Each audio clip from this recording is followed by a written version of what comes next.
मुअज़्ज़ज़ सामिन और नाज़रीन, अस्सलामु अलैकुम वरहमतुल्लाहि वबरकातुहू। जैसा कि नाज़रीन आपको मालूम है कि मुफ्ती सलमान रज़ा अज़हरी साहब के ऊपर केस दर्ज कर दिया गया है और उन्हें गिरफ्तार कर लिया गया है। उनके ऊपर जो धाराएं लगाई गई है 153A है और 505 है। इसी तरह से कई सारे धाराओं में उनके ऊपर केस दर्ज कर लिया गया है। 153A और 505 ये कौन सा धारा होता है, इस धारे के तहत क्या कार्रवाई होती है, आइए वकीलों के जरिए से जानते हैं। 3 वकीलों ने इस धाराओं पर डिस्कस की है, बहस की है कि यह धारा क्या होता है, इस धारे के तहत क्या कार्रवाई होती है। आइए वकीलों की जुबानी सुनते हैं। 4 धाराओं में उनके ऊपर मुकदमा दर्ज हुआ है, तो क्या अब सलमान साहब जो है वो जेल से बाहर नहीं आ पाएंगे? इस पर सवाल पूछना है। लोगों के दिमाग में बड़े ख्याल आ रहे हैं कि क्या होगा, क्यों हो रहा है, कैसे हो रहा है, कब तक चलेगा। 3 वकीलों को इकट्ठा करके और तीनों वकीलों से ये आईपीसी धारा जो है इसके बारे में जाने, तो हेड स्पीच कैटेगरी में वो आती ही नहीं है। लेकिन सिर्फ उसको लगाने का जो रीजन है वो ये है कि तो नॉन बेलेबल ऑफेंस है, उनको जेल में ठूस दिया जाएगा। पहले ना तो राजनेता है और ना ही कभी उन्होंने चुनाव लड़ा है, तो आखिर उनके ऊपर ऐसा सिकंजा कसना और उसके बाद मीडिया का उनके खिलाफ तरह तरह के टाइटल यूज करना, जैसे भड़काऊ, जहरीला, मुल्ला, मतलब ऐसा शब्द इस्तेमाल करना जिनसे लोग जुड़े हों, करोड़ों के तादाद में लोग जुड़े हों। लेकिन मीडिया क्या करती है, मीडिया उसको पहले ही अपराधी बना देती है, जबकि ऐसा नहीं होना चाहिए। कम से कम आप ये देखिए कि उसके ऊपर आरोप लगा है, अभी सिद्ध नहीं हुआ है। नमस्कार, मैं हूं आपके साथ मोहम्मद ज़ैफ। मौलाना मुफ्ती सलमान अज़हरी की गिरफ्तारी, उसके बाद उनके ऊपर संगीन धाराओं में मुकदमा लिखना, समर्थकों का हुजूम, समर्थकों का बाहर आना, उनके लिए दुआ करना, मीडिया का उनके खिलाफ जहरीले शब्द बोलना, ये सब सवाल खड़ा कर रहा है। लोग सवाल पूछने लगे कि क्या इस देश के अंदर हमारे लिए अलग कानून है क्या? मैं बात करूंगा मौलाना मुफ्ती सलमान अज़हरी पर जो मुकदमा दर्ज हुआ है उस पर बात करूंगा। नंबर 153A आईपीसी की धारा है, 505 ये भी आईपीसी की धारा है, 188, 114, इन 4 धाराओं में उनके ऊपर मुकदमा दर्ज हुआ है। तो क्या अब सलमान साहब जो है वो जेल से बाहर नहीं आ पाएंगे? इस पर सवाल पूछना है। क्या मौलाना मुफ्ती सलमान अज़हरी जेल में ही रह जाएंगे या चुनावी एजेंडा के तहत उन पर यह कार्रवाई की जा रही है? लोगों के दिमाग में बड़े ख्याल आ रहे हैं कि क्या होगा, क्यों हो रहा है, कैसे हो रहा है, कब तक चलेगा। ये सारे सवाल जो हैं लोगों के मन को झंझोड़ रहा है। और मैंने सोचा क्यों ना हम एक न्यूज़ रूम में बैठकर 3 वकीलों को इकट्ठा करके और तीनों वकीलों से ये आईपीसी धारा जो है इसके बारे में जाने और साथ ही साथ में उनसे ये भी पूछे क्या, क्यों, कैसे, कब तक, इसका अर्थ जो है वो हम आप तक पहुंचाएं। इस पर हमारे साथ बात करने के लिए अधिवक्ता सुहेल सिद्दीकी जी हैं, मोहम्मद फरहान सिद्दीकी साहब हैं, उज़ैफा अनीस साहब हैं जो अधिवक्ता हैं। सबसे पहले तो हम आपसे जानना चाहेंगे, ये आईपीसी धारा 153A जो एक्ट उनके ऊपर लगाया गया है, इसके तहत क्या लगता है कि क्यों गिरफ्तारी हुआ? क्या अब वो जेल में ही रहेंगे? बहुत सवाल हैं, क्यों, कब, कैसे, लोगों के दिमाग में आ रहा है। देखिए, आईपीसी की धारा 153A में जो कहती है वो, देखिए पहली चीज़ तो ये उसको लगाने का सिर्फ एक रीज़न है कि वो नॉन बेलेबल ऑफेंस है। ठीक है, उसमें जो पनिशमेंट है वो मतलब इधर 2 साल की सज़ा है, 3 साल की सज़ा उसमें एक्सटेंडेड है। ठीक है, और या फिर कोई मॉनेटरी पनिशमेंट या फिर दोनों। ठीक है, उसमें ये कहती है कि किसी भी धर्म, जात, मतलब स्थान के विषय, किसी भी व्यक्ति विशेष के खिलाफ कोई भी बात ऐसी कहना जो सद्भावना को बिगाड़े या फिर किसी भी 2 समुदाय के बीच शत्रुता को बढ़ावा देने के एवज में ये धारा लगाई जाती है।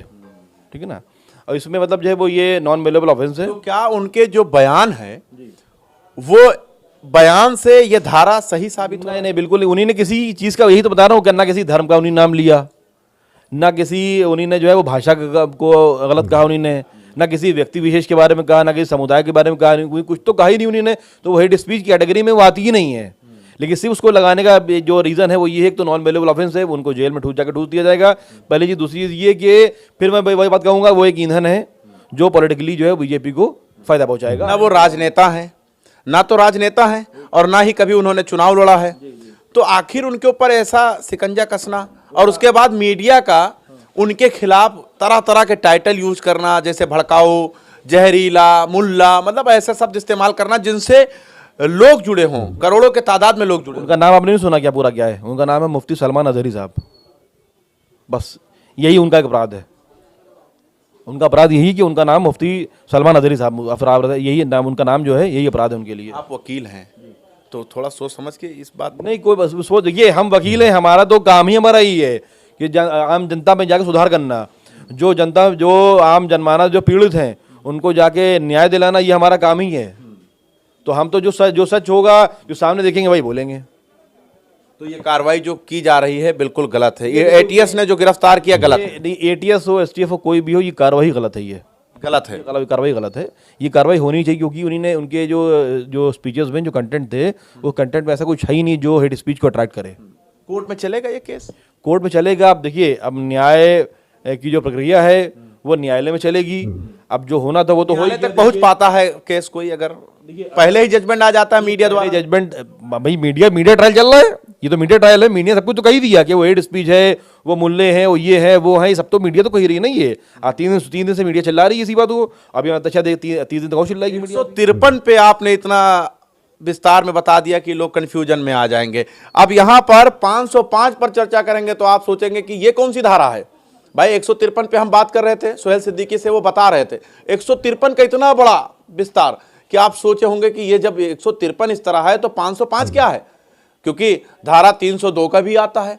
तो लोग सोचे होंगे 505 क्या होता है। तो 505 के ऊपर भी लोगों की निगाहें जो है वो टिकी हुई है। लोग सोच रहे होंगे ये कौन सी धारा है। 505 आईपीसी वो है जिसमें दो समुदायों के विभिन्न के बीच ऐसे कोई असत्य कथन कहे जाएं जिनसे शत्रुता दोनों समुदाय के बीच पैदा हो या घृणा पैदा हो या वैमनस्य स्थापित हो जाए।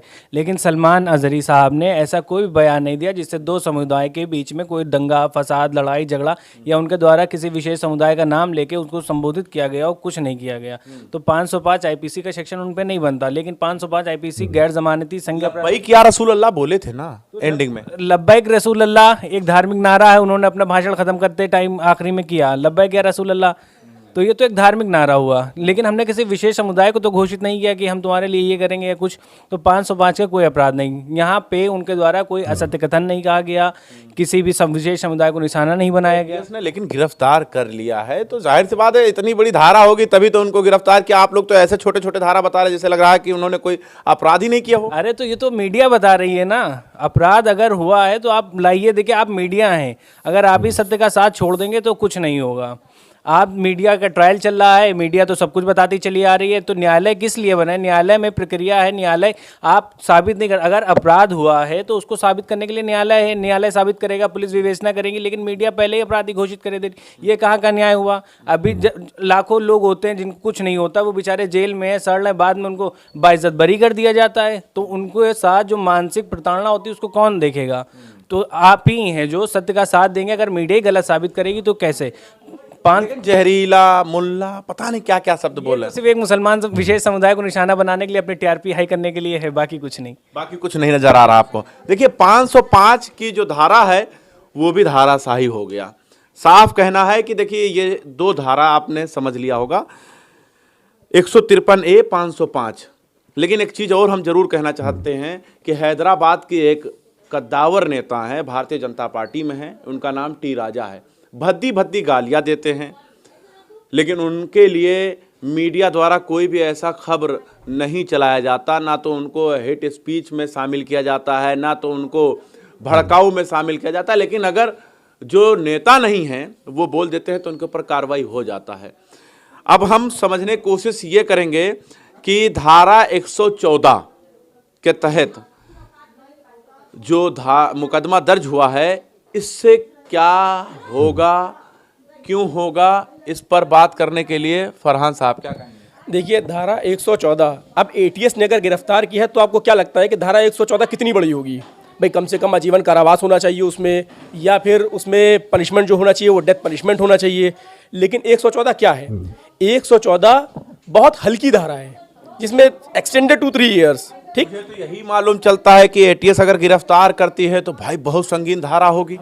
हम आपको बता रहे हैं कि 114 क्या है। 114 है मात्र किसी व्यक्ति द्वारा उकसाया जाना किसी को, चाहे वो व्यक्ति उस जगह पर मौजूद हो या ना हो। तो मौलाना साहब ने उकसाने वाली ऐसी कौन सी बात कह दी थी जो उनके पूरे उसमें भाषण में है? उन्होंने कोई ऐसी बात नहीं कही, पहली चीज़। और दूसरी चीज़, 114 कोई इतनी बड़ी धारा नहीं है कि जिसके ऊपर एटीएस अरेस्ट करे, ऐसी कोई बहुत बड़ी धारा नहीं है।